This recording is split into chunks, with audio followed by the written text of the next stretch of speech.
కింద మీకు ఒక వీడియో కనిపిస్తుంది కదా, ఆ వీడియోలో చిన్నపిల్లలు ఉన్నారు కదా, వాళ్ళని చూస్తే మీకేమనిపిస్తుంది?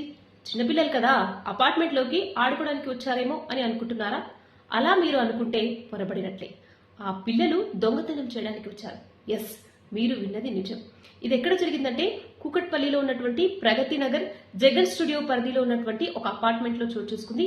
2 days క్రితం నైట్ 2 o'clock కి ఈ ముగ్గురు పిల్లలు ఆ అపార్ట్మెంట్ లోకి చొరబడ్డారు.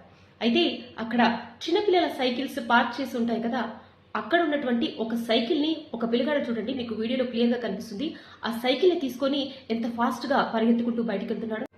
చాలా చిన్న పిల్లలు, వాళ్ళ వయసు ఆడుకునే వయసు, చదువుకునే వయసు. బట్ ఈ వయసులో పిల్లలు ఇలా దొంగతనాలకు పాల్పడుతున్నారంటే నిజంగా వాళ్ళ తల్లిదండ్రులు చేస్తున్నారా లేక ఆ పిల్లలే చేస్తున్నారా అనేది మనకి అర్థం కావట్లేదు. బట్ పోలీసులకు చెప్పేది ఒకటి ఏంటంటే, ఇప్పుడు ప్రగతి నగర్లో ఉన్నటువంటి ఏరియాస్ లో కొంచెం పోలీసులు నిఘా పెట్టాలి. అదేవిధంగా అపార్ట్మెంట్ వాసులు కూడా ఇలాంటివి జరగకుండా కొంచెం అలర్ట్ గా ఉండాలని కోరుకుందాం.